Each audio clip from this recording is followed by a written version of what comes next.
grabar. Ok. Bueno, ¿qué lograron averiguar por ejemplo, de Watson y Crick del año de 1953, donde también se descubrió otro ciclo muy importante en la fotosíntesis, que es el ciclo de Calvin? Se describió. O sea, ¿qué es lo que hacen? Perdón. ¿Qué es lo que hacen los bioquímicos? Bueno, lo que hacen es marcar átomos de carbono, ¿sí? Y entonces, ya sea que trabajen en células, o que trabajen en un organismo, es más fácil que trabajen en una célula, ¿no? En cultivos celulares. Por ejemplo, cómo se descubrió la importancia del ATP, pues fue a partir de cultivos celulares, ¿no? Con bacterias en las cuales en algunos ponían en el medio, ¿no? ATP o los precursores de ATP como acetilcoenzima A, y entonces las células prosperaban, ¿no? En ausencia de estos precursores, pues no había vida, ¿no? No podían vivir. Se describió, por ejemplo, una de las primeras rutas que tuvo la célula fue la glucólisis. Se considera incluso la célula a la glucólisis como un, por ejemplo, a los organismos como las tortugas, por ejemplo, que a pesar de millones y millones de años de existencia en la Tierra, no han cambiado gran cosa, se les llama organismos pancrónicos, ¿sí? O sea, que quiere decir que con el tiempo no cambian, se mantienen sin cambio durante muchos millones de años. Los cocodrilos son otros pancrónicos, ¿no? Y en ese sentido también hay como recordatorios, como rutas muy antiguas, ¿no? Pancrónicas podría ser también la glucólisis. La glucólisis se lleva a cabo totalmente en el citoplasma. Entonces esto nos da a entender que existía ya la glucólisis antes de que existiera, por ejemplo, la respiración mitocondrial. Porque en la mitocondria es donde nosotros respiramos, es donde los organismos eucariotas llevamos a cabo el proceso de respiración, no en los pulmones, ¿eh? O sea, es en la mitocondria. Entonces ahí hay intercambio, un flujo de electrones en la membrana interna, y ese flujo de electrones permite el intercambio de protones de la membrana, de la matriz, ¿no? hacia la membrana, el espacio intermembranal. Y ahí en ese espacio intermembranal entonces se carga de protones, ¿no? De cargas positivas, que después es utilizado ese potencial electrónico por una proteína que es la ATPasa, que gira, ¿no? Va girando y va encajando moléculas de ADP con fosfato para formar ATP en la mitocondria. Entonces, digamos que ahí es donde sí se lleva a cabo la respiración, pero todo este ciclo de Krebs, el ciclo de, por ejemplo, de la beta-oxidación, todo eso, pues surgió después porque algunas partes se llevan a cabo en la mitocondria. Quiere decir que antes de que existieran las células con mitocondrias, ya existía la glucólisis. La glucólisis entonces fue descubierta por varios científicos al mismo tiempo, todos trabajando en un mismo lugar, Parnas, ¿no? Se conoce como la ruta de Meyerhoff-Parnas. Entonces esta ruta pues se conoció marcando átomos de carbono de la glucosa, ¿no? Entonces se alimentan con glucosa las células, ¿sí? Esa glucosa lleva un átomo de carbono marcado, ¿no? Y entonces con radioisótopos, ¿no? Es un radioisótopo, y entonces se le sigue la huella, ¿no? Se le sigue una huella, la huella a ese carbono del azúcar, y bueno, es como se logran descubrir que ese carbono entra en la glucólisis, después sigue hacia los demás compuestos intermediarios hasta llegar a piruvato. Y en piruvato se obtienen dos moléculas dos moléculas de piruvato a partir de la glucosa. Y bueno, se le sigue la huella, igual con el ciclo de Krebs, igual con todos los ciclos, fue como se logró, pero fue hasta que pudimos marcar. ¿Por qué? Porque controlamos ya el átomo. Pudimos tener control sobre el átomo, marcar con radioisótopos algunas moléculas y pudimos seguirle la huella. Entonces fue fruto de pues sí, de esta terrible cosa de que fue controlar el átomo con las bombas atómicas, pero fruto de eso, pues fue precisamente el poder nosotros, pues conocer lo que son las rutas metabólicas, ¿sí? Bueno, eh, vamos a seguir con el tema que empezamos ayer. ¿Se acuerdan que habíamos quedado con que, bueno, en parte de la historia correspondiente a lo que sucedió ya después de Mendel, ¿sí? Después de Mendel, pues ya vinieron varios científicos, algunos de ellos recuperaron totalmente el trabajo bueno, y le dieron el crédito correspondiente a Mendel, ¿sí?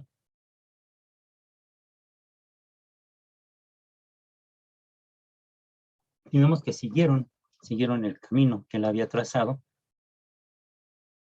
señalándonos pues algunos de los fenómenos que suceden en lo que él llamaba partículas, que ahora conocemos que son pues los genes, ¿no? Los genes. Eh, estos experimentos pues nos revelaron la naturaleza, digamos, cómo los organismos poseen un material que se transmite durante la reproducción o durante la división celular. Y bueno, este material genético regía todo el comportamiento y todos los rasgos que se heredan, ¿sí? Esta sustancia, pues ya habíamos dicho, tiene que cubrir todos los requerimientos para transmitir información, ¿sí? Sin embargo, pues cuando se analiza el ADN se encuentra que solamente tiene 4 bases. Y dices, bueno, ¿cómo puede haber todo una variabilidad de proteínas y de compuestos que están dentro de la célula operando a partir de 4 letras, ¿no? Entonces, era como no creerlo, ¿no? Y por eso mucha gente pensaba que las proteínas eran las candidatas a transmitir, a ser las transmisoras de la información que hoy conocemos como información genética, ¿sí? Que solamente ellas podrían ser porque, pues, para formar proteínas a partir de aminoácidos se requieren 20 tipos diferentes, entonces ya no es lo mismo tener un alfabeto de 4 letras que tener un alfabeto de 20, ¿no? Bueno, entonces ellos, pues, esta gente consideraba que no era posible que hubiera un código, una forma de transmitir información, transcribirla, convertirla en proteínas, con tan pocas letras. Pero bueno, vamos a ver que esto es un engaño, ¿no? Es una paradoja, ¿no? Como a partir de tan solo 4 letras, la naturaleza ha dotado a la célula con una estrategia muy interesante. Vamos a ver al rato el código genético, ¿sí? El código genético consta de 64 letras, ¿no? 64 tripletes que dan origen, ahí sí, a la posibilidad de encajar durante la síntesis de proteínas diferentes aminoácidos. Vamos a ver después ya la síntesis de proteínas y vamos a ver cómo este código se traduce, bueno, se envía como un mensajero saliendo del núcleo, después se convierte en un ADN, un ARN, perdón, de transferencia, y ese ARN de transferencia y el ARN y los ribosomas, perdón, acoplan, ¿no?, el mensaje para convertir ese mensaje en proteínas que están determinadas desde el punto de vista genético, en nuestro código. Ahí están codificadas nuestras proteínas. Habíamos comentado que también para 1868, a quien ven ahí es a Juan Federico Miescher.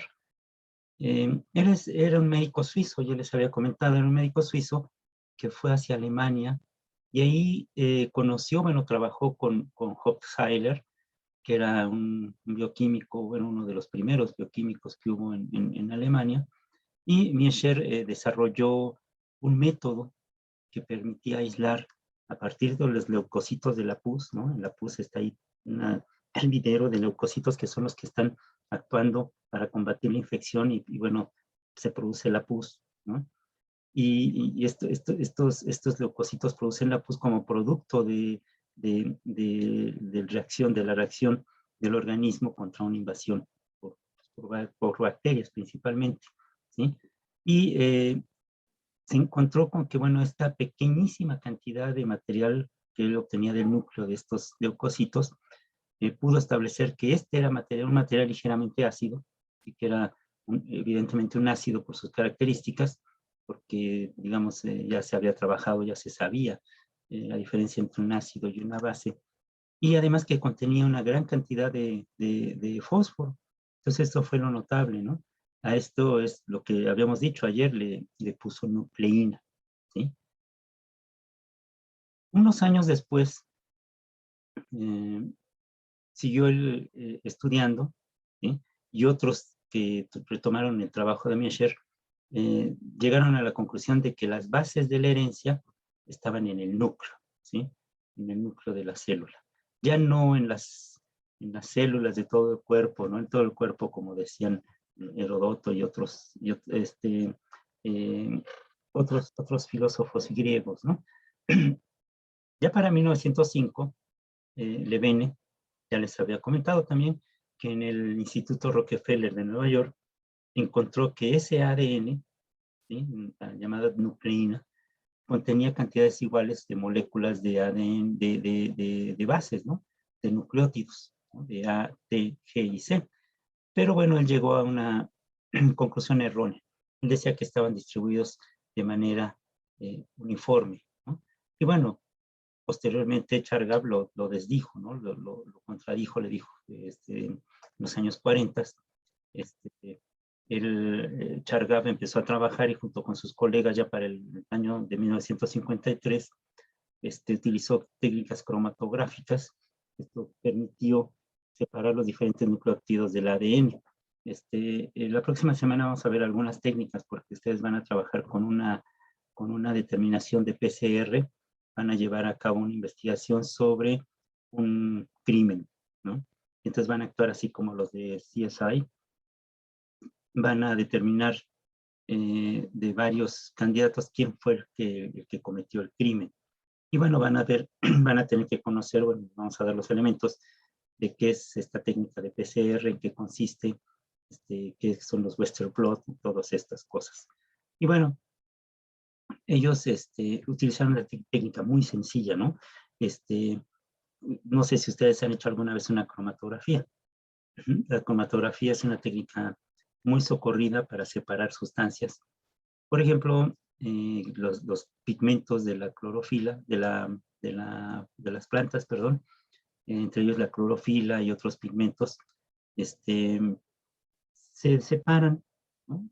Dejando correr en un vaso de precipitados una muestra, una pequeña gotita, ¿sí? Se pone sobre papel, se pone un puntito, y abajo se pone un elemento que va a arrastrar un solvente, ¿sí? Ese solvente va a tender a subir por el papel, ¿sí?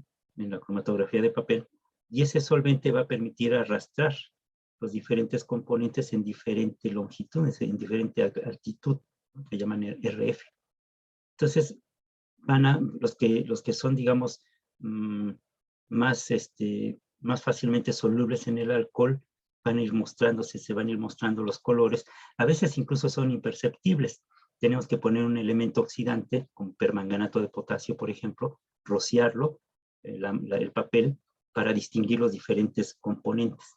A veces porque no son visibles a la simple vista. Entonces, se van arrastrando, se van quedando como bandas.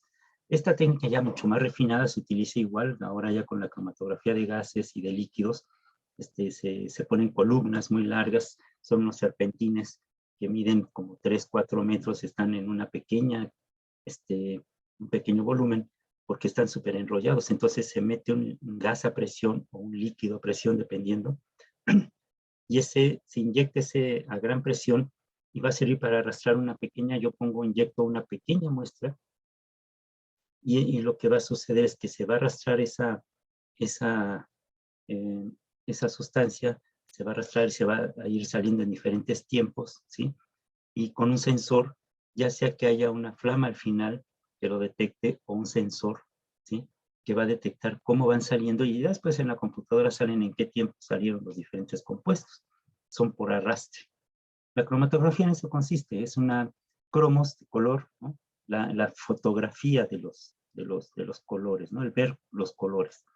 Y entonces, con esta técnica, ellos, bueno, Chargaff pudo separar los diferentes bases de los nucleótidos y descubre que no están en la misma proporción los cuatro, sino que hay en diferentes proporciones que la citosina y la guanina están en la misma proporción que la adenina y la timina, ¿sí? Y que las cuatro corren, ¿no? Pero hay unas corren más que otras porque hay mayor cantidad, dependiendo la célula, ¿no? Y, y que él encontró, su equipo, él y su equipo, que la guanina y la citosina tenían la misma proporción entre sí que la timina y la adenina. Entonces, bueno, ahí ya fue otro avance. Se determina, digamos, que Levene estaba equivocado, que no eran la misma proporción las cuatro bases, que tenían diferentes proporciones. Y esto se le conoce como la regla de Chargaff, o de Chargaff, ¿sí? Posteriormente, bueno, ahí tienen las fotos de algunos otros investigadores, como el equipo de Griffith, por ejemplo. ¿Cómo es este ADN y por qué se le conoce como el material genético? Bueno, la primera pista de todo esto fue, bueno, que permitió reconocer el ADN como un material genético, pues vino de un fenómeno, de descubrir un fenómeno y describir un fenómeno de transformación hecho en 1928 por un inglés, un británico llamado Frederick Griffith, que ustedes están viendo ahí en medio. Él estaba estudiando la bacteria causante de la neumonía, Streptococcus pneumonia, y del cual se había aislado varias cepas diferentes. ¿Se acuerdan que en sus medios de cultivo yo les había dicho que tenían que ver si así con un contraste de frente, tenían una característica como de ser lisas, ¿no? Como una gotita que cayó y se puso una gotita y enfrente, alrededor una capita, ¿no? Como si hubiera sido algo, digamos, algo brilloso, algo liso, y otras que tienen otras características como, pues, como rugosas o diferentes, ¿sí? Y entonces, bueno, él había logrado obtener estas diferentes cepas que causaban la neumonía en los vertebrados, especialmente, bueno, estudiaba la neumonía en humanos y ratones. Y estas diferentes cepas poseen una cápsula de polisacáridos que, que se desarrolla en estas colonias y hace que tengan una apariencia lisa. Las colonias de cepas no virulentas, o sea, las virulentas son las lisas, y las no virulentas, que no causan enfermedad y pues, debido a que no tienen cápsula, no pueden resistir el ataque del organismo, presentan un aspecto rugoso, ¿sí? Y entonces, bueno, esto hace que la vulnerabilidad a los ataques de las células fagocíticas del sistema inmune de los animales sean más propensas, estas que no tienen capa, a aquellas que sí son virulentas y que tienen capa. Por más que los ataca los fagocitos del sistema inmune, no pueden con ellas porque tienen esta cápsula que los protege.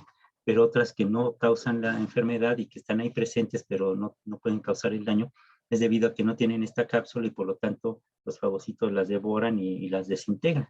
Entonces, bueno, es debido a eso, a que tienen una cápsula, las que sí son virulentas y que tienen un aspecto en el medio de cultivo liso, a diferencia de las rugosas que sí tienen sí son las lisas que sí son virulentas, las rugosas no lo son, las rugosas no tienen cápsula.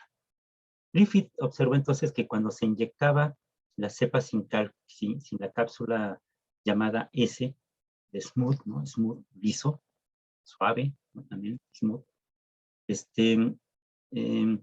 Cuando se inyectaba esa variante S, esa cepa S, a los ratones, pues los ratones morían, ¿sí? En la autopsia se encontraba siempre la cepa S en gran cantidad. En cambio, cuando se inyectaba la cepa R, la rugosa de Roux, ¿no? Rugoso, los ratones pues no mostraban ningún signo de enfermedad. Sin embargo, cuando se inyectó a los ratones la cepa S, ¿sí? Que estaba muerta por calor, junto con la cepa R, que estaba viva, los resultados fueron sorprendentes porque los ratones murieron. O sea, a pesar de que solamente se habían matado a la cepa S, ¿sí? Pero se inyectó la cepa R y resulta que esa cepa R que no era virulenta se vuelve virulenta. mata a los ratones. Y a pesar de que esta cepa virulenta estaba muerta, ¿cómo era posible que la cepa S que estaba muerta, supuestamente, pues, ¿cómo podía causar el daño si ya estaba muerta, ¿no? Y bueno, la sangre de los ratones muertos mostró una gran cantidad de bacterias con cápsula. Entonces, bueno, si yo maté a la cepa S, inyecté solamente la cepa R, ¿cómo es posible que estas bacterias desarrollaron cápsula? ¿Sí? La interpretación de los datos demostraba que algo en las bacterias virulentas que estaban muertas por calor había pasado a las no encapsuladas, a las que no tenían cápsula, y las había transformado en bacterias capsuladas virulentas, ¿sí? Y estas conservaron esta característica a través de varias generaciones. Este proceso, bueno, se denominó transformación, ¿sí? Y la sustancia que lo había producido se le conoció como el principio transformante. Todavía no se hablaba de un material genético, se hablaba de un principio transformante. Y bueno, las observaciones que hicieron Griffith permitieron que el equipo de otro científico que veíamos en la anterior imagen, recibiendo un premio, permitieron que Avery, Collin, McLeod y McCarthy, después de 10 años de investigaciones, descubrieran la naturaleza química del principio de transformación, que era ni más ni menos que el ADN, ¿sí? Avery y su equipo trabajaron con las cepas R y S de esta bacteria que produce la neumonía, y con la intención, pues, de demostrar que el principio transformante tenía una estructura que lo acercaba más al ADN que a las proteínas, porque todavía estaba la duda de si eran las proteínas las portadoras de la información o si era el ADN, ¿sí? Para ello, bueno, usaron sobre el principio transformante aislado enzimas que separadamente digerían ARN, ADN y proteínas. Cuando se usaban enzimas digestivas, como la tripsina, que degrada la proteína, la tenemos en nuestros procesos digestivos, la tripsina degrada las proteínas, la sustancia transformante no sufría cambio alguno, ¿sí? Quiere decir que, bueno, las bacterias C retratadas con ellas se transformaban en bacterias S normalmente, descartándose de esta manera su naturaleza proteica. O sea, no podían ser proteínas porque habías degradado ya con la tripsina las proteínas. Es un experimento muy común, ya muy clásico, se considera, incluso se puede hacer en muchos laboratorios, pero fue determinante. O sea, en ese entonces era algo muy novedoso, todas estas técnicas. Y bueno, es un experimento muy elegante, muy bien planteado, muy bien hecho. Vamos a ver también después un pequeño ejercicio que nos muestra la finura, digamos, la certeza, lo interesante de este experimento, porque siguió el método científico paso a paso, ¿sí? Y entonces, por eso decimos, es un experimento muy bien hecho, muy elegante, muy bien planteado, ¿no?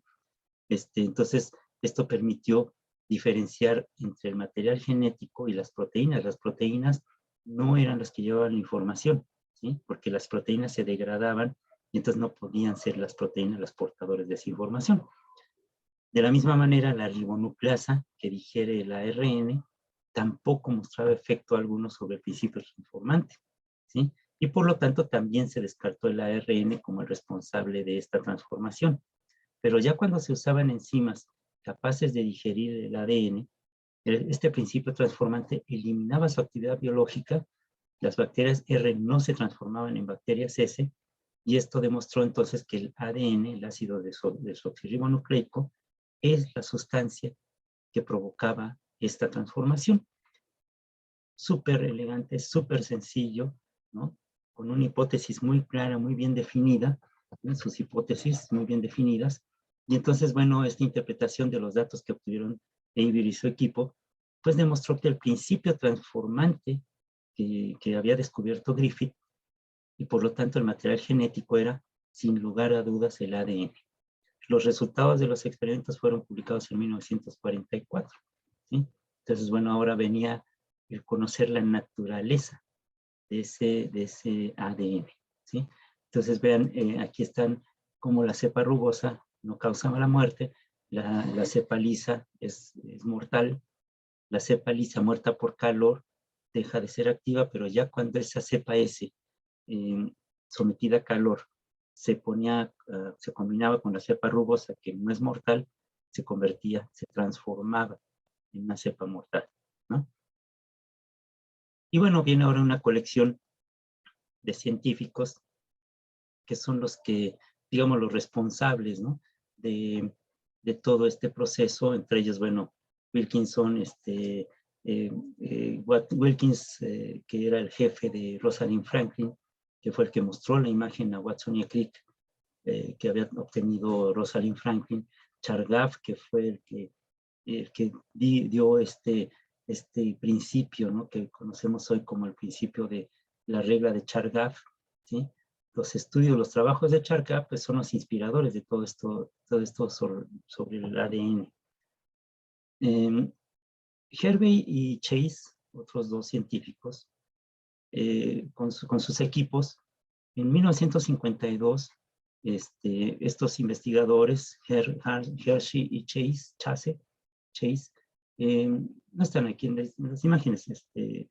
Ellos hicieron un experimento en 1952 que proporcionaba ya la evidencia adicional de que el ADN era efectivamente el material genético. Sus trabajos se centraron con otra estrategia. Ellos utilizaron virus, bacteriófagos, o sea, virus que comen bacterias del tipo T2, que son los clásicos, estos que parecen como satelititos con sus patitas, ¿no? Que infectaba estos bacteriófagos T2 son los que infectan a Escherichia coli. En la actualidad, bueno, se sabe que si el bacteriófago inyecta en la bacteria el ADN, el cual se replica y dirige toda la síntesis de proteínas virales a expensas de esta maquinaria genética que le proporciona, esta maquinaria enzimática que le proporciona la bacteria. Y en esa época, bueno, se ignoraba cómo se producían los virus, ¿no? Los fagos. Pero se sabía que estaban constituidos por proteínas y ácido nucleico. O sea, la cápsula, era una capa proteica y también con grasas, ¿no? Ahora sabemos que tiene lípidos y ácido nucleico. Sin embargo, se desconocía a cuál de las dos sustancias correspondía el material genético. No se sabía, ya les había dicho, ¿no? Si eran las proteínas o el ácido nucleico. Y bueno, en las bacterias ya se había determinado, pero ya en los virus no se sabía cómo le hacía el virus para infectar. Hershey y Chase, entonces, diseñaron experimentos para resolver este problema.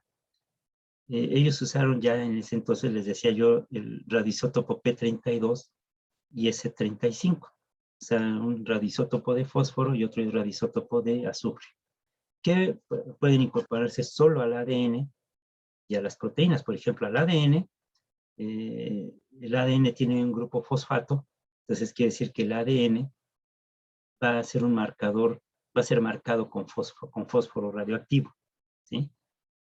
No tiene azufre, ¿sí? Las proteínas sí tienen azufre, ¿sí? Tienen dos aminoácidos por lo menos, que son metionina y la metionina, perdón, ay, se me olvidó ahorita. Bueno, hay dos aminoácidos, una es la metionina, que tienen azufre. El ADN no tiene azufre. Por lo tanto, entonces yo puedo marcar las proteínas con azufre 35 y yo sé que las proteínas no tienen fosfato, no tienen fósforo, entonces por lo tanto yo puedo marcar el ADN con fósforo 32, ¿sí? Y entonces los dos componentes que están marcados se van a incorporar, uno al ADN, indudablemente, y otro se va a incorporar a las proteínas.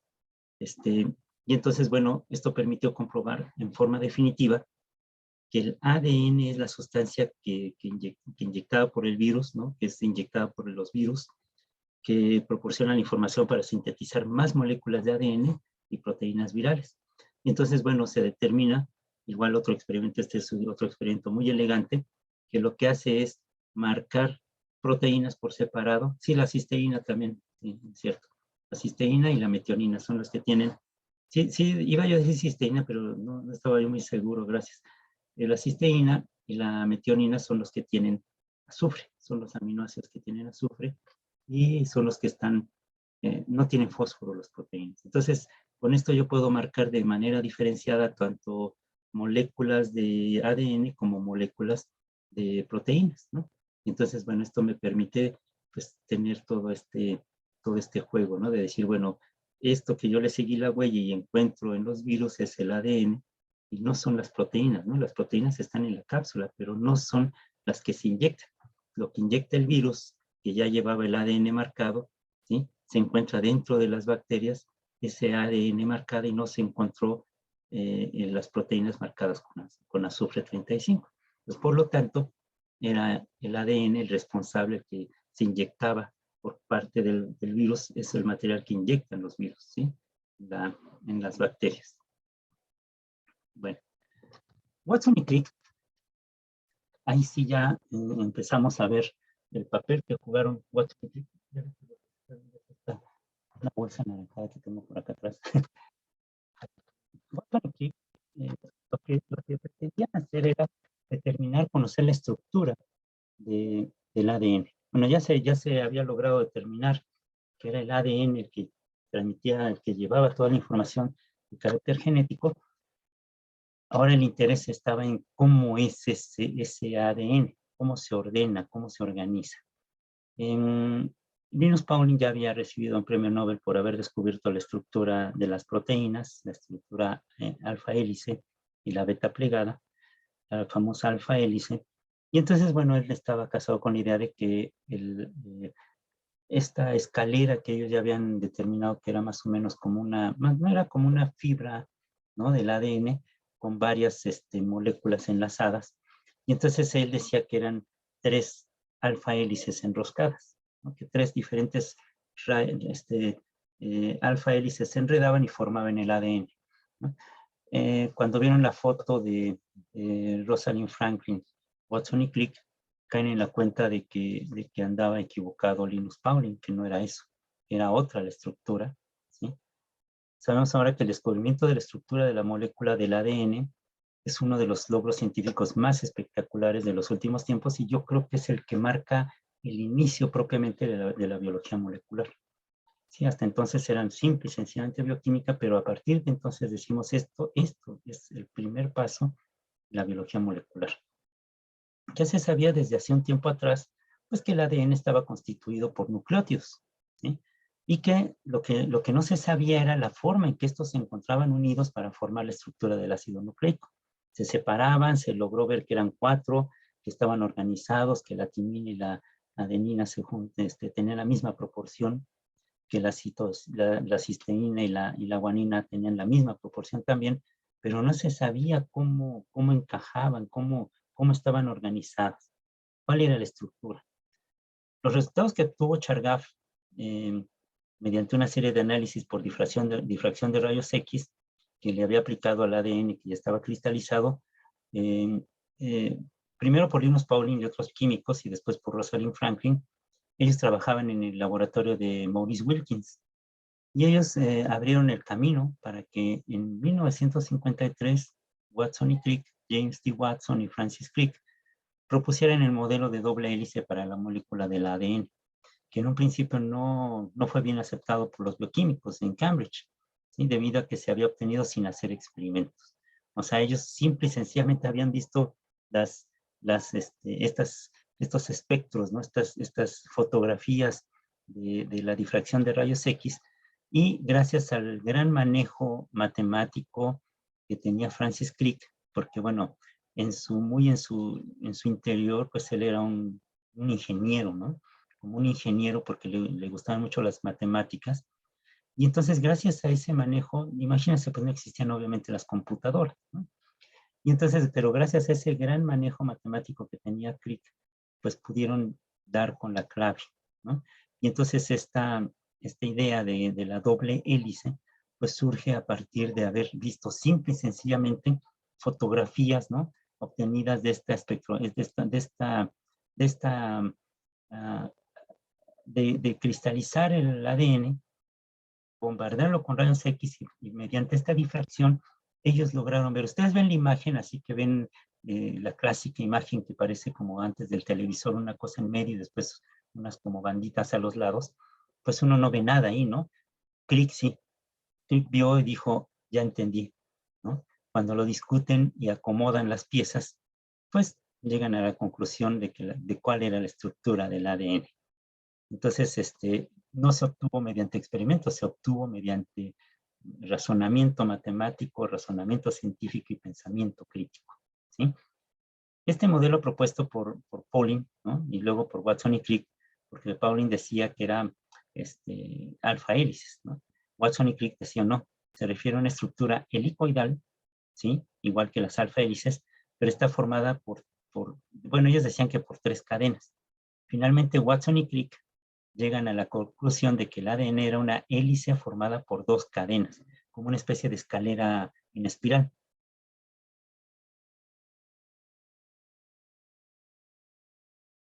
En ese mismo número de la revista Nature apareció otro artículo de Rosalind Franklin, donde ella explicaba la importancia de esta tecnología, de esta técnica de difracción de rayos X, y había determinado también una estructura, pero era un poquito como torcida. Ella había encontrado la variante Z, ¿no? de este enrollamiento. Pero bueno, ellos decían, Watson y Crick en su artículo dicen que se trataba es un artículo de apenas página y media, pequeñísimo. Por ahí tengo una copia, lo voy a buscar y se los muestro mañana. Se trataba de una molécula formada por 2 hebras enrolladas alrededor de un eje central, semejante a una escalera de caracol. Y ustedes van subiendo por esa escalera, y a diferencia de un modelo previo en el cual las bases se encontraban hacia el exterior de la hélice, en el nuevo modelo los pasamanos de la escalera estaban constituidos por los grupos fosfato y azúcares, ¿sí? De tipo desoxirribosa, y los peldaños de la escalera, ¿sí? Por pares de bases. Una purina se apareaba siempre con una pirimidina, es decir, la adenina con la timina, y la guanina es otra purina con otra pirimidina, que es la citosina, ¿sí? Segundo punto es que la estructura de la doble hélice se estabilizaba gracias a los puentes de hidrógeno. Esa era la parte que no habían logrado entender. Puentes de hidrógeno que unían a las bases, 2 para la pareja timina-adenina y 3 para la de guanina-citosina, ¿sí? La regla de Chargaff, esta de la proporción que hay de AT, ¿sí? Y de CG, adenina, timina, citosina, guanina, que él había encontrado que eran iguales la proporción de adenina y timina y la de citosina y guanina a su vez, ¿sí? Implicaba que ambas hebras de la doble hélice se complementaban, ¿sí? Por lo que si se conocía una de las hebras era posible deducir la secuencia de la otra. Si yo tengo esta hebra donde hay A, T, A, C y así, el del otro lado yo voy a tener las contrarias, ¿sí? Con una A, una T, con una C, una G, con una G, una C y así. Y entonces, bueno, es como ellos logran determinar esta estructura. Y otro aspecto importante que se plantea en este artículo es que por el esquema de emparejamiento de bases, cada una de las hebras de la doble hélice gira en dirección opuesta, generando lo que se conoce como antiparalelismo, ¿sí? Y la polaridad de las moléculas. La polaridad ocurre debido al carbono del azúcar en el extremo de la cadena, ¿sí? Y entonces así tenemos, aquí está una representación artística, ¿no? Del ADN, ¿no? En la Facultad de Ciencias hay varios modelos así, como para representarlo. Este es con alambre, ¿no? Con puro alambre. Esta es una imagen de ADN tomada por un microscopio de fuerza atómica, ya súper potente, ¿no? Se ven las hebras de ADN, ¿no? Vean en estas tomas. Bueno, así está, ¿no? El apareamiento de moléculas a través de los puentes de hidrógeno, donde la timina y la adenina, ¿sí? Se estabilizan gracias a 2 puentes de hidrógeno, y la citosina y la guanina con 3 pares de hidrógeno, ¿sí? Las bases púricas están los puentes de hidrógeno están en amarillo, perdón, y las bases púricas y pirimídicas del ADN unidas, una purina con una pirimidina, ¿sí? Y bueno, aquí tienen el antiparalelismo. Una corre en el sentido 3', 5', y otra corre en el sentido 5', 3', ¿sí? Entonces esto le llamamos son antiparalelas, ¿no? Una corre en un sentido y otra corre en el otro, hacia los extremos para formar esta doble hélice. Y entonces, bueno, una va del extremo 5', 3, ¿sí? Por ejemplo, si tenemos una secuencia, digamos, A, T, C, G, G, C, A, la que va en sentido 3, 5, deberá ser lo contrario. Si yo tengo una A, tengo una T, Si tengo una T, tengo una A. Si tengo una C, abajo tengo una G y así sucesivamente.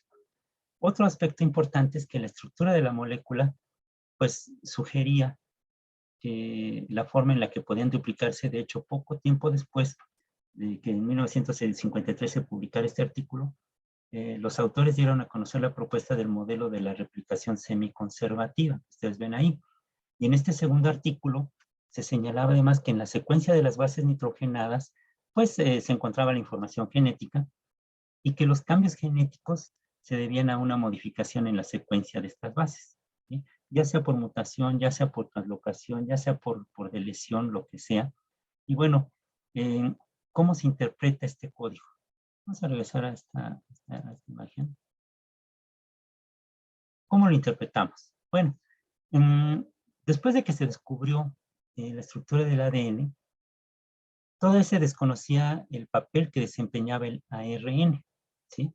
Aunque se pensaba que podía ser un intermediario entre el ADN y las proteínas, fue un físico ruso, George Gamow, quien se interesó en esta relación entre el ADN y las proteínas. Él decía que hay en medio, ¿no? No es una cuestión directa. Gamow supuso que tripletes de bases, o sea, cada 3 pares de bases, servían para especificar ciertos aminoácidos, ¿sí?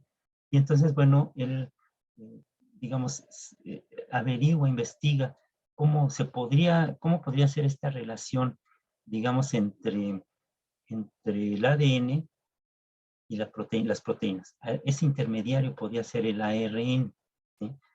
Sabemos, por ejemplo, las características, aquí están algunas de ellas, que entre cada par de bases hay una distancia de 0.34 nanómetros, que son 3.4 angstroms, ¿sí?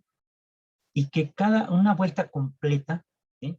Una vuelta completa de la hélice, ¿sí? Equivale a 10 bases, 10 pares de bases. Equivale a 3.4 nanómetros o 34 angstroms. Quiere decir que cada 10 pares hay una vuelta completa. Si ustedes cuentan aquí, 1, 2, 3, 4, 5, 6, 7, 8, 9. Bueno, aquí este no se ve, el de acá atrás. Hay uno acá atrás que no se ve. Pero a ver, son 1, 2, 3 que no se ve, 4, 5, 6, 7, 8, 9, 10. ¿Sí? Hay 2 que no se ven, están enmascarados por la curva. Cada 10 pares, ¿sí? Hay una vuelta, ¿sí? A esta abertura de acá le llaman surco mayor, porque es la abertura que hay entre, digamos, para torcer la hélice, y hay un surco menor, que es digamos, el espacio que hay entre cada apareamiento, cómo se tuerce, digamos, la molécula. Entonces hay un surco mayor y un surco menor, ¿sí? Y que la distancia que hay de extremo a extremo es de aproximadamente de 20 angstroms, ¿sí? Todo esto, bueno, en la interpretación que se hizo en estas fotografías de rayos X, bueno, son los que permiten determinar esta estructura y es la estructura más estable. Sí, ya después cuando empezaron a hacer estos modelos en alambre y todo eso, pues vieron que efectivamente tenía la gran estabilidad, que cada 10 pares se podía dar una vuelta completa y que era la forma más estable que se podía mantener. Todo esto además, digamos que en la célula no crean que está así la molécula, ¿no? Sino que tiene agua estructurada. O sea, el agua trata de entrar en todos lados.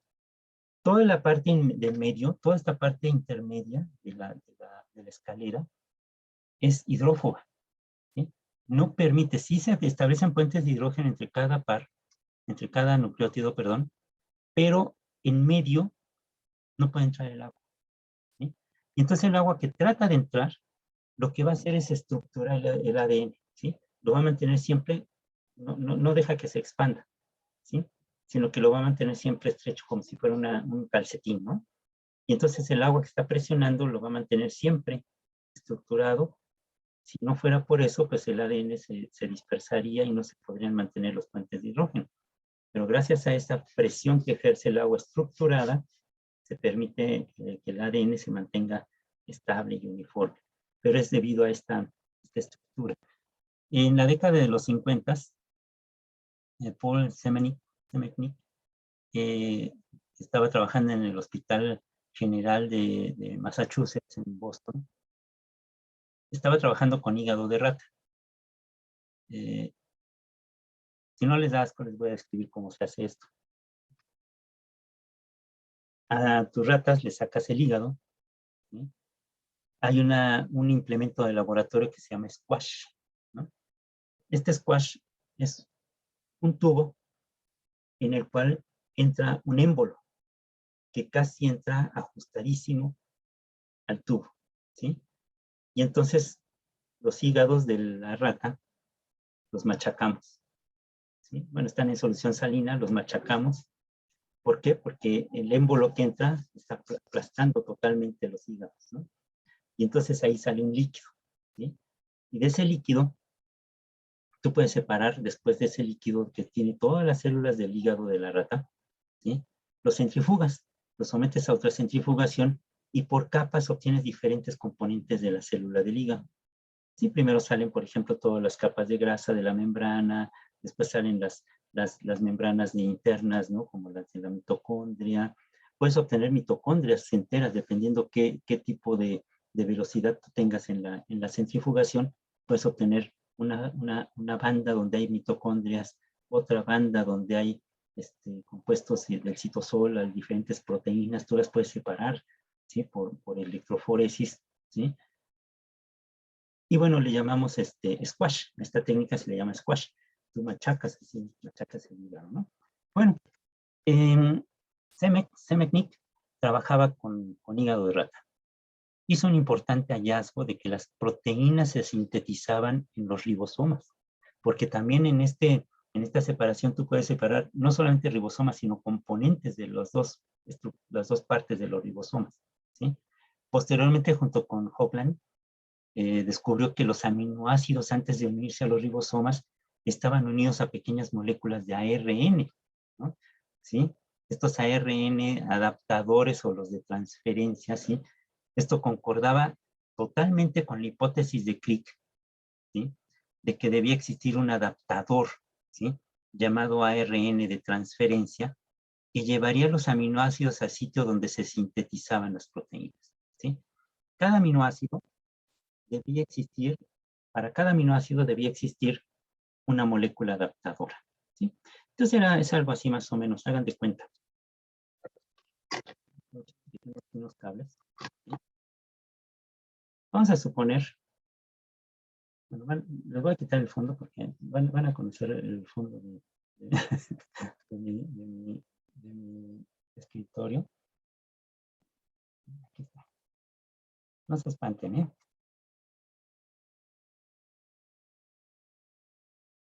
Porque si no, no lo vamos a ver bien. Tengan en cuenta que estamos apenas en plena mudanza, ¿sí? Ahí está. Bueno. No se preocupe, profe. ya lo conocieron, ¿no? Por eso pongo el fondo del librito ordenado. Allá arriba sí, mi esposa tiene un librero, todo el librero lo está ordenando así todo por tamaños y todo. Y pues no, yo tengo un reloj. O sea, bueno, hagan de cuenta que este es el ARN, ¿sí? Es una cadena enredada ahí de ARN. Ese ARN, ¿sí? Va a llevar cada uno de ellos un aminoácido. Es un ARN de transferencia, ¿sí? ¿Sí? Ese ARN de transferencia va a llevar un aminoácido específico. Esto fue lo que ellos descubrieron, que cada ARN estaba asociado a un aminoácido, ¿sí? Entonces quiere decir que había un aminoácido, un ARN de transferencia para cada aminoácido, ¿sí? Y entonces este fue otro avance, porque entonces este ARN va a llevar un aminoácido específico que se va a unir a su complemento, ¿sí? A su codón correspondiente, y se van a ir formando, entonces, ¿sí? Se van a ir uniendo, gracias a los ribosomas, se van a ir uniendo pues los aminoácidos, ¿no? Se van a ir embonando, que van a ir formando las cadenas de proteínas, ¿sí? Pero entonces, lo que ellos descubrieron fue, ya lo vamos a dejar así, lo que ellos descubrieron entonces fue que entonces estaba asociado, no solamente que los ribosomas estaban asociados al ARN, y que este ARN que había predicho Crick como el ARN adaptador, ¿no? Este adaptador era el ARN de transferencia. Este ARN de transferencia, cada aminoácido va a ser transportado por su propio ARN de transferencia, ¿sí? Y entonces se van a ir, cada secuencia, ¿sí? Va a ser leída por el ribosoma, ¿no? El ribosoma tiene dos partes, ¿no? Por el medio. Cada ARN va a ser leído y entonces cada adaptador, cada ARN de transferencia va a llevar el aminoácido que corresponde a cada uno de estos tripletes llamados codones, ¿sí? Y entonces esto va a permitir sintetizar las proteínas. Esto fue lo que descubrieron Howland y Samenick, ¿sí? Dijeron, bueno, esto concordaba primero con la hipótesis que había planteado Crick de que había un adaptador que permitía embonar, relacionar el ADN con la síntesis de proteínas. Este adaptador, pues, es el ARN de transferencia, ¿sí? Esto llevaría a los aminoácidos al sitio donde se van a sintetizar las proteínas, que son los ribosomas, y para cada aminoácido, entonces, existe una molécula adaptadora o una ARN de transferencia. Ya, pues, posteriormente, en 1960, se descubrió el ARN mensajero, que permitió la elaboración del modelo de síntesis de proteínas. El ARN mensajero, con la información procedente del ADN, llegaba a los ribosomas donde era decodificado, ¿sí? Los ARN de transferencia, cada uno con su aminoácido específico, se unen a este ARN mensajero, lo que aseguraba que el péptido tuviera un orden adecuado antes de formar los enlaces peptídicos. Antes de que se unan, se asegura de que ese sea, y entonces ya cuando coinciden con la secuencia que se ordena genéticamente, se unen mediante este enlace peptídico, se libera una molécula de agua y se van formando las cadenas de aminoácidos para formar proteínas. Sin embargo, aún faltaba determinar las reglas del código que permitiera la traducción de una secuencia de ARN en una secuencia de aminoácidos.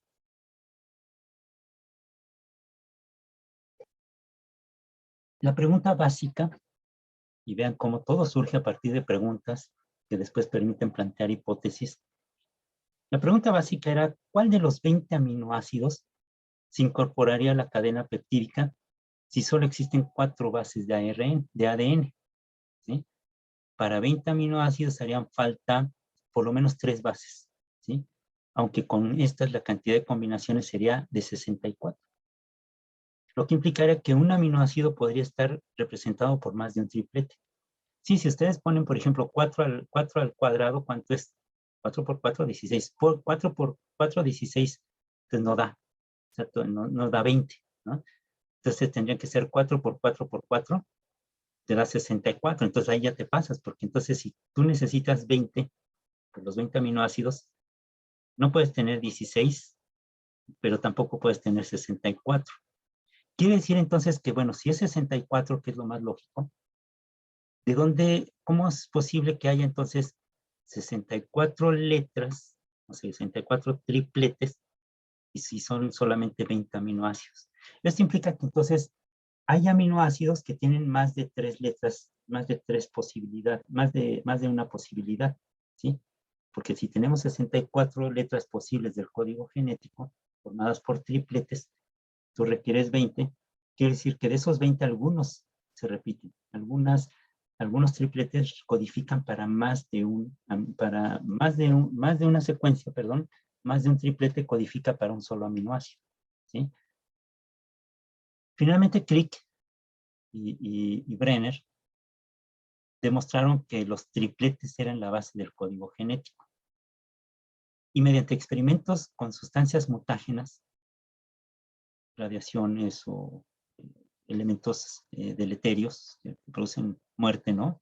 Con estas sustancias mutágenas, por ejemplo, que producen cambios, ¿no? Mutaciones, pudieron insertar o eliminar bases de una secuencia de ADN, y esto provocaba en la proteína un cambio de estructura. Pero las inserciones, llamadas inserciones y deleciones, no tenían el mismo efecto si las bases eliminadas o insertadas eran una o dos, lo cual entonces podía originar un cambio que alteraba, bueno, el orden de todos los aminoácidos del péptido. Sin embargo, hay 3 deleciones o inserciones que no producían las mismas perturbaciones en el orden de los aminoácidos, solamente eliminaban o agregaban, digamos, un aminoácido a la cadena de péptidos. Y entonces, bueno, Crick, un genio, ¿no? Esto hizo que Crick entonces emitiera la hipótesis de que el código genético debe ser un código de tripletes. ¿Sí? Él lo visualizó, o sea, él lo predijo. En 1961, la bioquímica francesa Grunberg-Manago descubrió una enzima que podía producir segmentos de ARN como todas letras A, todas letras G, todas letras C, ¿no? Un colega de ella, Nirenberg, y otro colega, Mattei, utilizaron este hallazgo para sintetizar un ADN formado únicamente por uracilo, o llamado poli-U, ¿sí? Que al ponerse en contacto con ribosomas in vitro, los ribosomas que estaban en un matraz, un tubo, ¿sí? Empezó a formar una cadena compuesta solo por el aminoácido fenilalanina. Quiere decir que el aminoácido fenilalanina solamente tenía U, ¿sí?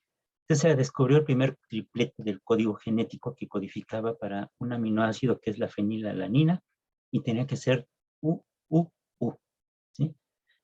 Ya para los años siguientes se hicieron numerosos experimentos para descifrar los otros 63 tripletes. Muchos de estos experimentos pues, fueron hechos por Corana en Wisconsin. Y para 1966 se estableció finalmente el código. Fueron precisamente Nirenberg y Corana quienes recibieron el Premio Nobel de Fisiología y Medicina por haber logrado obtener lo que hoy conocemos como el código genético. ¿Sí? Vamos a ver aquí la imagen. Sí. Bueno, aquí. Este es el código genético. ¿Sí? Tenemos las 4 bases. ¿Sí? Acuérdense que en el, bueno, no, si ya leyeron algo sobre esto, bueno, en el ADN, ¿sí? Tenemos timina. En el ARN la timina es sustituida por uracilo, ¿sí? Por la letra U. Entonces, este es el ARN. Tenemos uracilo, que sustituye a la timina, citosina, adenina y guanina. Y aquí igual, las 4. Las combinaciones para formar tripletes, ¿sí? Las tenemos aquí. Todos estos son codones, ¿sí? Por ejemplo, con la letra U y la C, ¿sí? Yo puedo formar con la letra U puras U's, ¿no? ¿Sí? Pero si, por ejemplo, yo quiero formar aquí en este lado derecho, están las 4 posibles. Uracila, citosina, adenina, guanina y así. Si yo combino entonces esta U con esta otra U y otra U acá, ¿sí? Aquí tengo una U, otra U y otra U, pues tengo triple U. Si yo combino una U con una C y la U de acá, pues tengo UCU, ¿sí? Y así. Tengo entonces todas las palabras que forman el código genético de 64 letras. Cada triplete codifica para un aminoácido diferente. Por ejemplo, vamos a poner adenina, citosina y adenina. ACA es treonina, ¿sí? Otra, guanina, adenina, citosina. Es ácido aspartico, ¿sí? Aspartato. Y así. Y entonces, cada uno de estos tripletes codifica, y si se fijan, hay algunos que están repetidos. Por ejemplo, aquí, 2 secuencias distintas producen histidina, 2 glutamina, ¿sí? Hay unos tripletes, bueno, que van a ser de inicio y otros de terminación, y entonces algunos de estos tripletes, como por ejemplo UAA, es código de término, UAG, cuando llega a la secuencia, a esas, quiere decir que ahí termina la secuencia, ¿sí? Sin embargo, cuando yo tengo, por ejemplo, un inicio, ¿no? Como la AUG, ¿sí? Esta sería el inicio de una síntesis de proteína, ¿no? Y entonces va a llegar hasta que esa cadena encuentre yo una UAG, y quiere decir que ahí termina, ¿sí? Si vuelvo a iniciar otra secuencia y tiene 80, 90, 100, 200 aminoácidos, cuando me topo con una UGA, ahí termina, ¿sí? Entonces son un código de inicio y varios códigos de terminación que son los que me van a permitir leer el código. Este código consta de 64 letras, es el llamado código genético, ¿sí? Bueno, ellos recibieron el premio Nobel por esto. Obviamente fue un hallazgo muy, muy importante el haber logrado llegar a digamos, a descifrar este código genético. Y bueno, ahora lo que queremos es ver, como quien dice, ver en acción este código genético. Voy a poner otra vez aquí la imagen. ¿Cómo se descifró entonces? ¿Cómo se configuraba los genes? Pues ahí viene ya entonces una parte muy importante.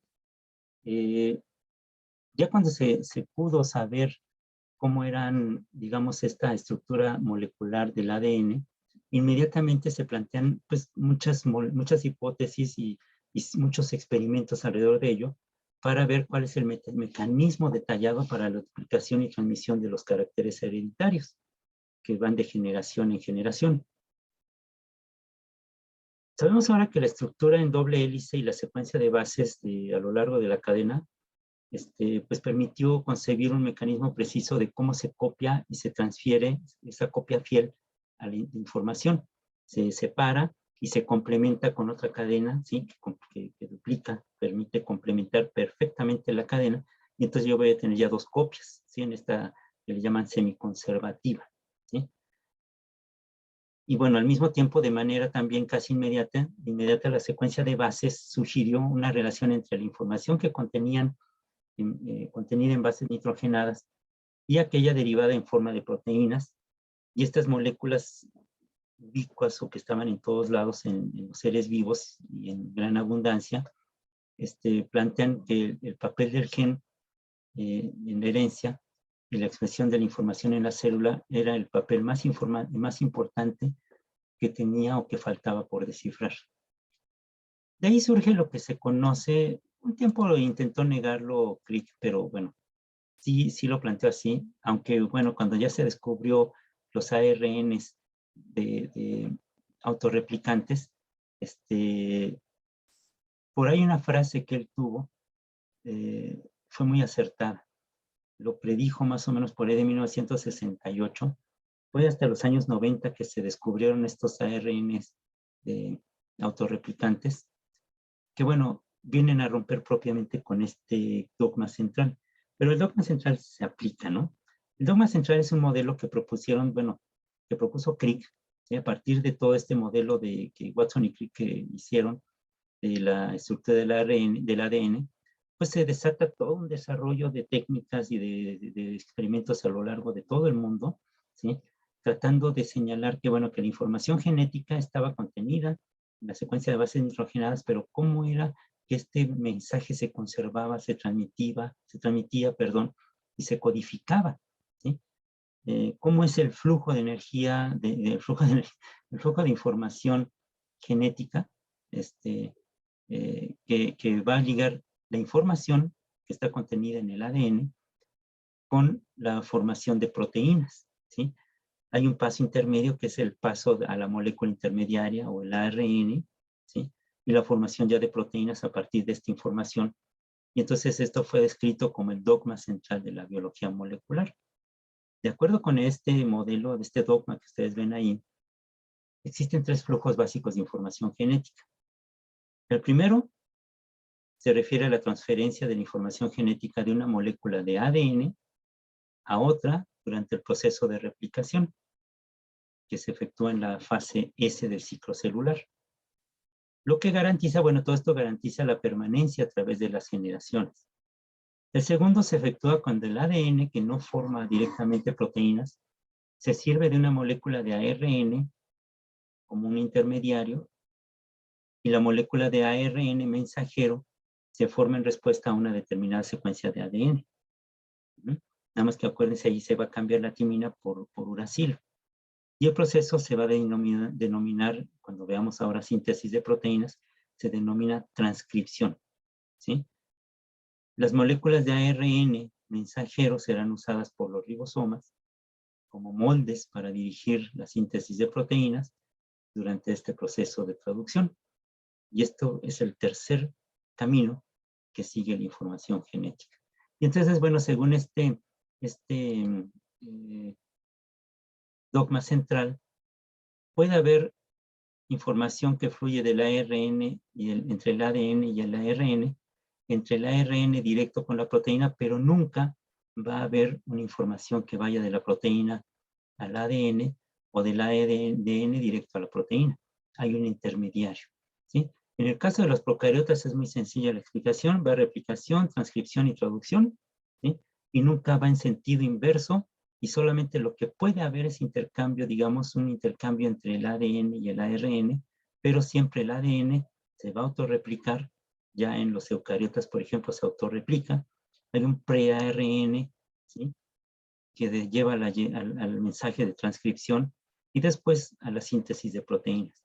Nunca al revés, nunca directo del ARN a la proteína, sino que tiene que haber un código. Este código está dictado por el ADN transfiere la información, se transcribe la información, el ARN lleva la síntesis de proteínas por parte de los ribosomas. Nunca de las proteínas al ARN o de las proteínas al ADN. Y por eso se le conoce como dogma central. Aunque digamos, la palabra dogma pues va mucho en sentido contrario a lo que es la ciencia, ¿no? En la ciencia no hay dogmas, pero se le conoce así como una forma alegórica de mencionarlo, es lo que siempre se preservó, hasta que en los años 90 se descubrió que hay una forma en la cual el ARN se puede autorreplicar, ¿sí? Y esto es otra historia.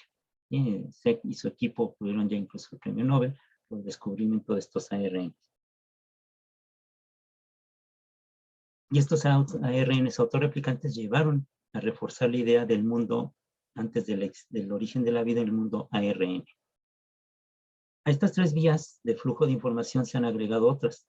Por ejemplo, el descubrimiento de los retrovirus, que tienen su información genética codificada en el ARN y que poseen una enzima denominada retrotranscriptasa, que transfiere la información del ARN a ADN durante el ciclo infectivo, como lo son los virus, ¿no?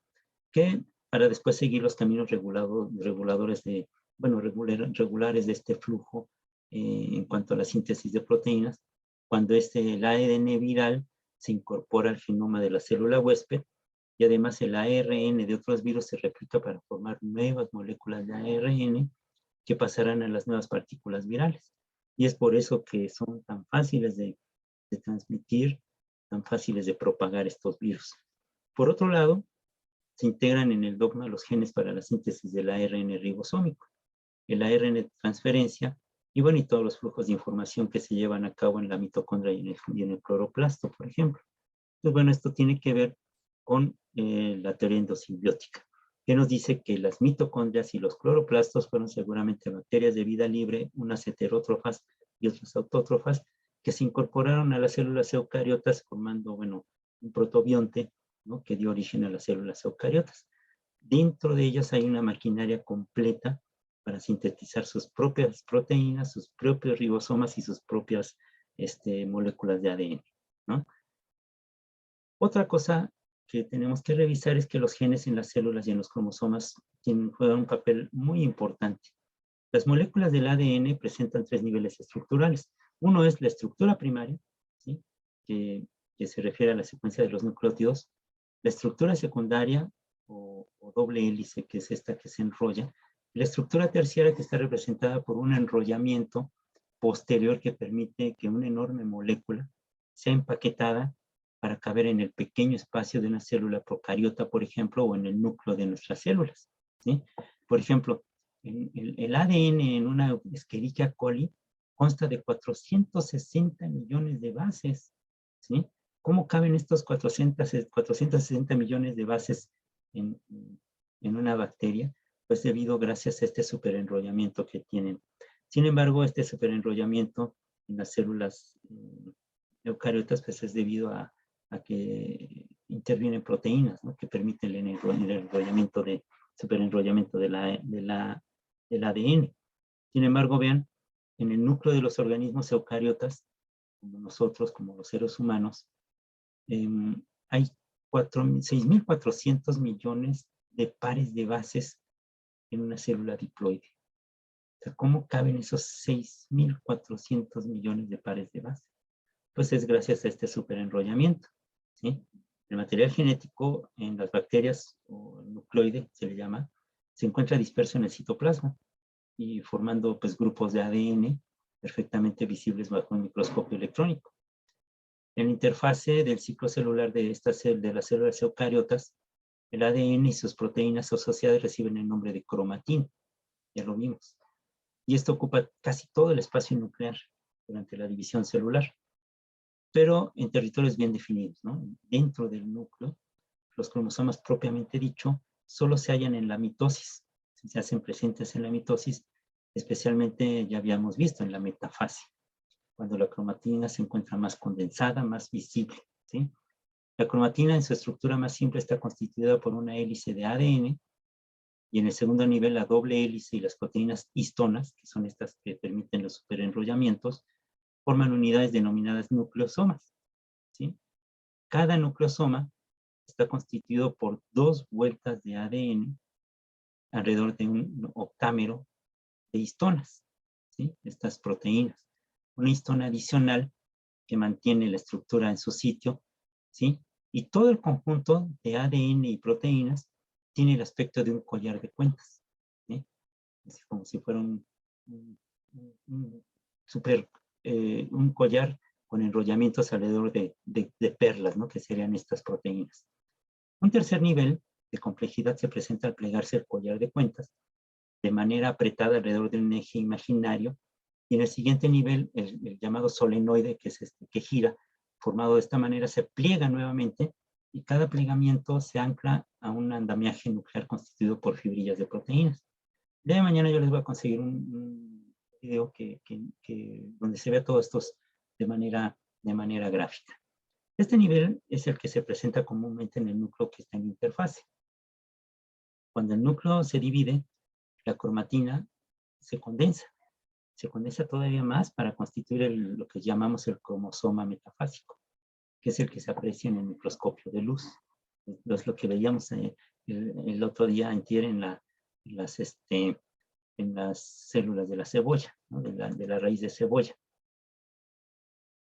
Esta compactación de la cromatina pues cambia constantemente y se adapta a los periodos de replicación y transcripción. Durante estos periodos, la cromatina tiene que volverse muy suave, muy laxa, para permitir la entrada de los complejos enzimáticos de ADN, que va la polimerasa y la ARN polimerasa, ADN polimerasa y ARN polimerasa. Y bueno, de hecho, algunas zonas de la cromatina permanecen muy condensadas durante la interfase y se caracteriza por estar formada por repeticiones de secuencias que no se transcriben, ¿sí? En la célula eucariota hay mucho material que no transcribe, pero que solamente está ahí para, pues digamos, porque como un recuerdo, ¿no? De la constitución de la célula eucariota como un aglomerado de bacterias que se unieron de manera simbiótica para formar las células eucariotas. En las eucariotas el ADN se asocia con proteínas, que son estas histonas, ¿no? Y forman la cromatina, y a su vez entonces ya forman los cromosomas. Entonces aquí es una imagen muy sencilla, ¿no? Donde el ADN se empieza a enrollar, recuerden que son 2 vueltas en estas histonas, y estas después se van a unir en forma de un collar, ¿no? Y este collar pues va a dar origen a algo que podemos ver, que son los cromosomas, ¿no? Están aquí estos superenrollamientos, van a estar formando esto que podemos ver durante la división celular, que son los cromosomas, ¿sí? Bueno, estos cromosomas, llamados los cromosomas metafásicos, están formados por 2 cromatidas, que son exactamente iguales. Pasaron antes por la fase S del ciclo celular, y en la que el ADN se duplica, ¿sí? Las 2 cromátidas se encuentran unidas por una constricción llamada centrómero, ¿sí? Que tiene una posición definida en cada uno de los cromosomas. Está en esta parte central, que ustedes ven ese agostamiento que ven ahí en el cromosoma. Los centrómeros son esenciales para que se efectúe la mitosis, puesto que al final de la profase se agrega en cada sitio proteínas que forman el cinetocoro, ¿sí? Y al cual se fijan los microtúbulos del uso mitótico, que va a jalar cada uno una mitad hacia un extremo de la célula que se está dividiendo. Los telómeros es algo muy importante. constituyen una parte fundamental del cromosoma y se encuentran en la parte terminal de este y tienen como función primordial el mantenimiento de la estructura, ¿sí? Si los telómeros están ausentes, los extremos de los cromosomas tienden a fusionarse. Y además son importantes porque participan en la formación de la estructura tridimensional del núcleo y en el apareamiento de los cromosomas. El ADN de la región telomérica de los cromosomas humanos consta de cientos de repeticiones del motivo 5-TTAGCGG3, que es como una especie de señal, ¿sí? Estos telómeros además es muy importante y se descubrió la importancia que tenía cuando clonaron a la oveja Dolly. Las células que llevaba Dolly ya no tenían los telómeros con la extensión que deberían de haber tenido unas células nuevas, células jóvenes. El problema con Dolly fue que muy rápido se envejeció y enfermó de muchas cosas. Y obviamente, bueno, los medios de comunicación no dieron a conocer mucho sobre esto, pero en estos telómeros son como una especie de antenita que en la división celular se van acortando.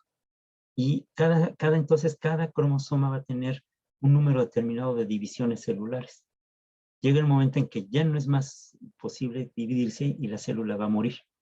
Y entonces esta programación, esta muerte programada, ¿sí?, va a servir precisamente pues, para evitar que digamos que haya una perpetuidad en estas células.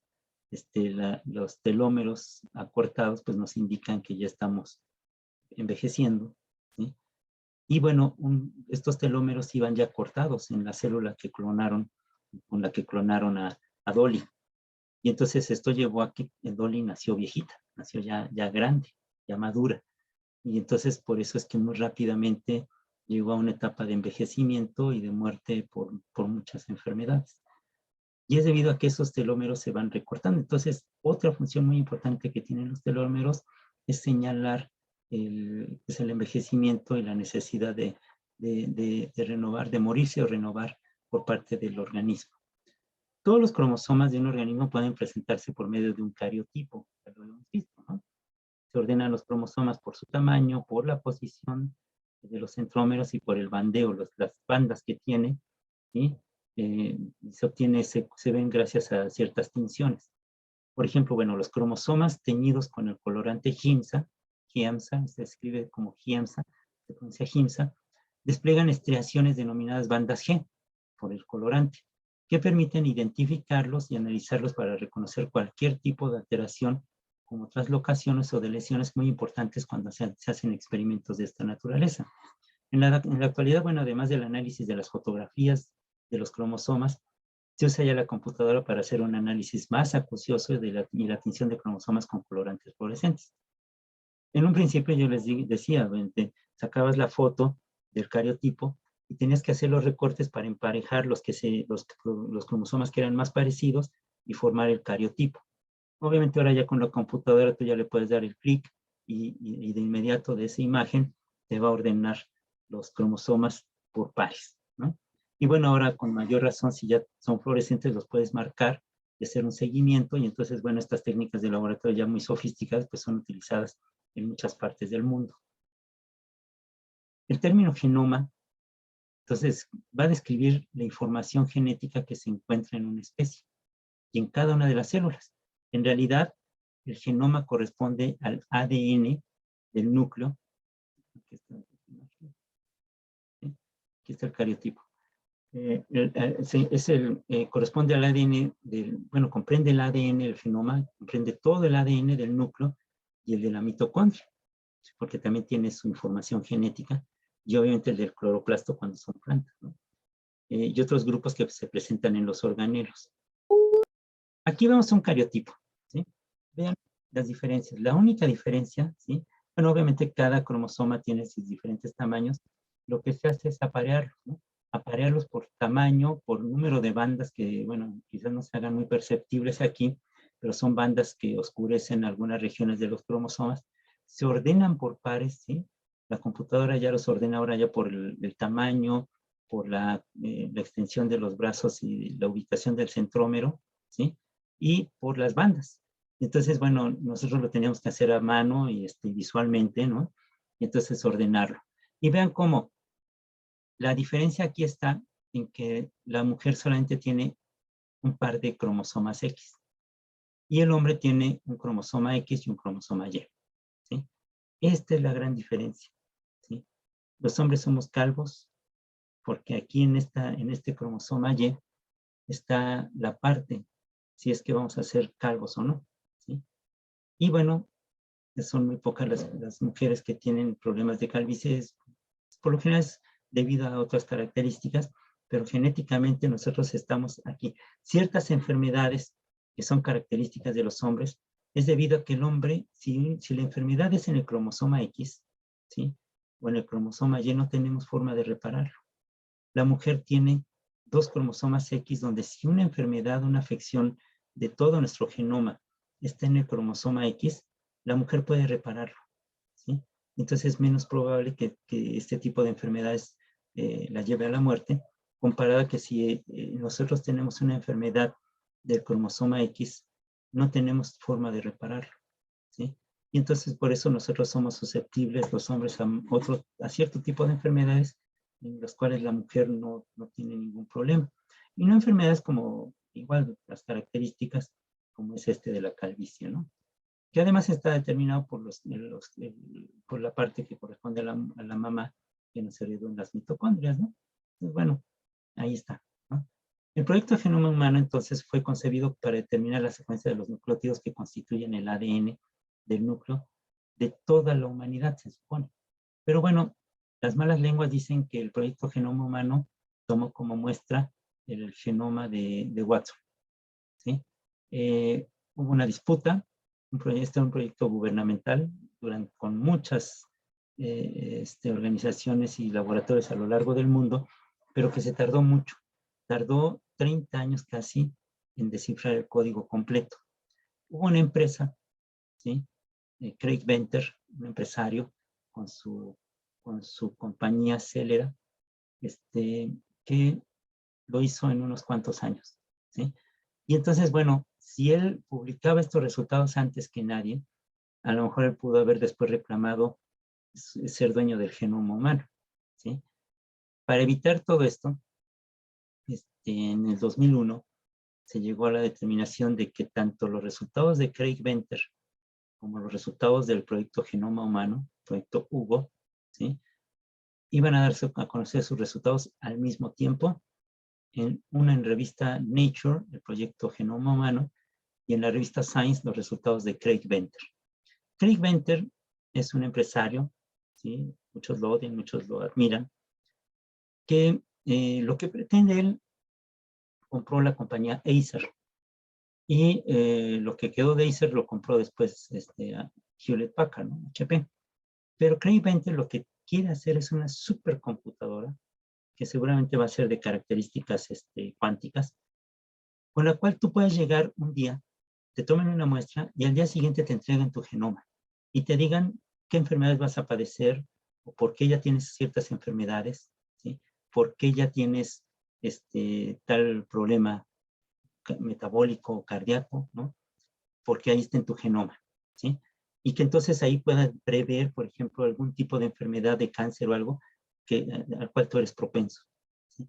Y entonces él lo que quiere crear es una supercomputadora para que tú puedas llegar a cualquier lugar donde hagan análisis, dejes tu muestra, se le envía a Craig Venter, que va a cobrar obviamente su parte correspondiente, y te haga tu mapeo, y en cuestión de a lo mejor de días, ¿no? Tal vez, tengas todo tu mapa genómico, tu genoma humano, completo, digamos a un precio accesible.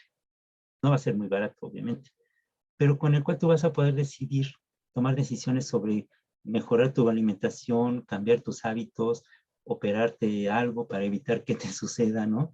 Y entonces, bueno, es un tipo muy ambicioso, pero muy brillante.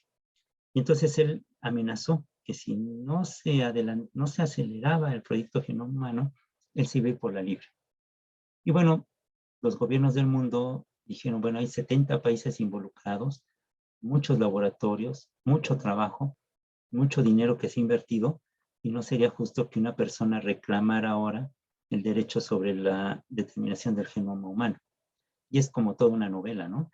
Si ustedes leen libros o novelas sobre el proyecto Genoma Humano, pues van a ver todos los vericuetos que hubo. México incluso participó por ahí con 2 laboratorios, pero este proyecto se terminó en 2001 y se dio a conocer casi la totalidad del genoma humano. Primero se dio a conocer iban como por cromosoma, ¿no? Marcando las enfermedades y lo que se sintetizaba en cada uno de los cromosomas, ¿sí? Pero ya finalmente en el 2001, tanto Nature como Science llegan al acuerdo.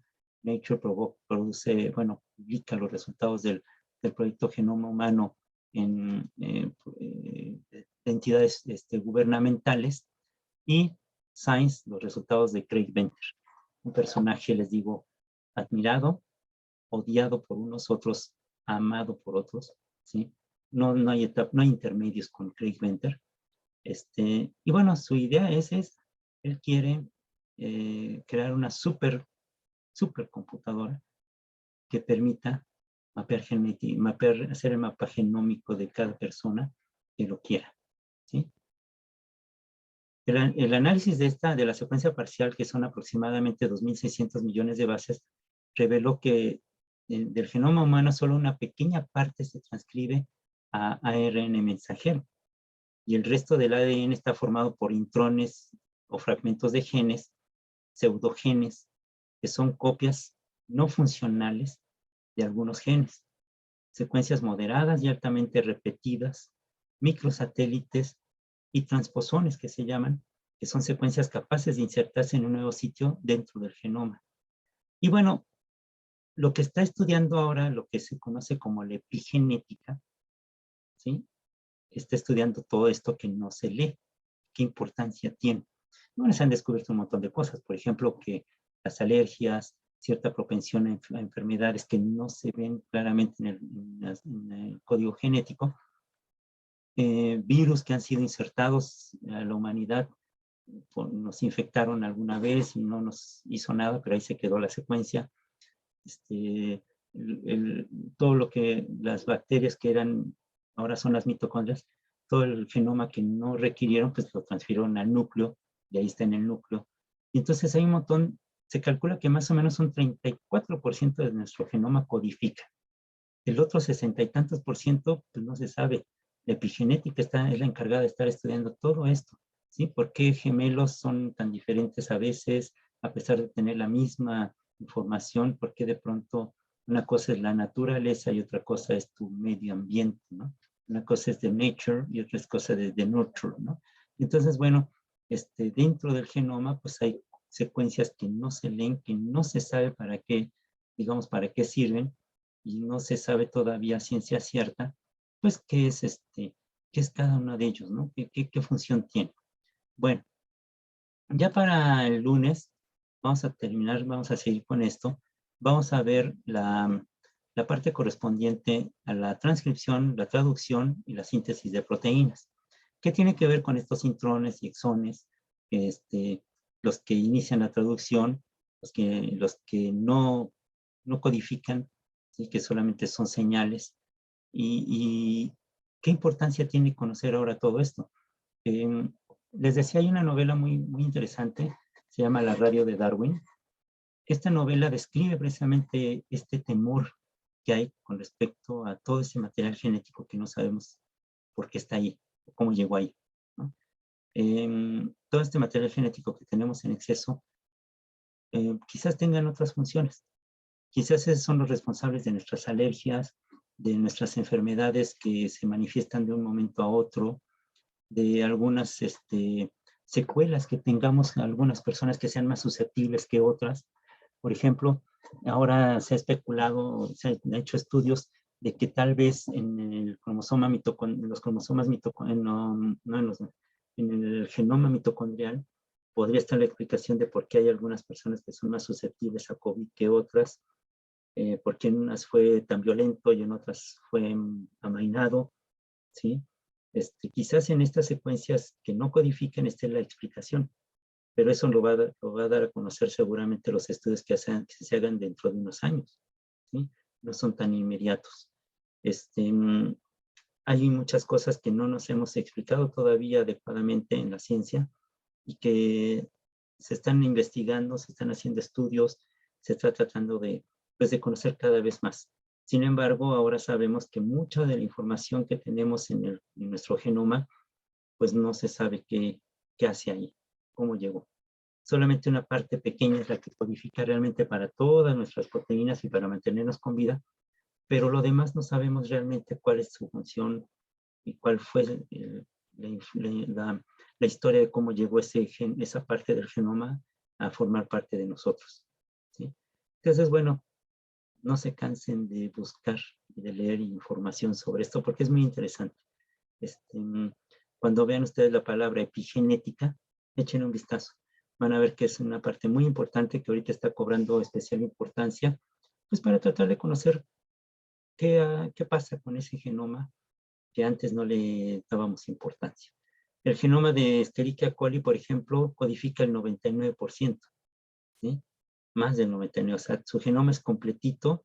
Cualquier errorcito en ese puede llevar a problemas, ¿no? A mutaciones. Y quizás nuestro mecanismo de protección sea ese, tener mucho del genoma que no codifica para que si llega una radiación o un mutágeno, no afecte realmente nuestro material genético, porque a lo mejor pega en la parte que no codifica, ¿sí?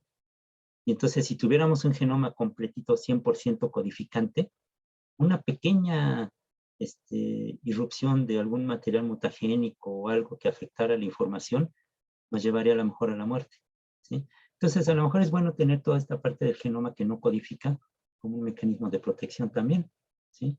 Si yo tuviera un genoma completo donde un errorcito llevaría a un caos completo, pues a lo mejor es bueno tener partes que no codifican, porque si se afecta esa parte, pues no hay problema, ¿sí? Entonces, quizás sea un mecanismo de defensa también que la evolución nos haya brindado, ¿no? No sabemos, ¿sí?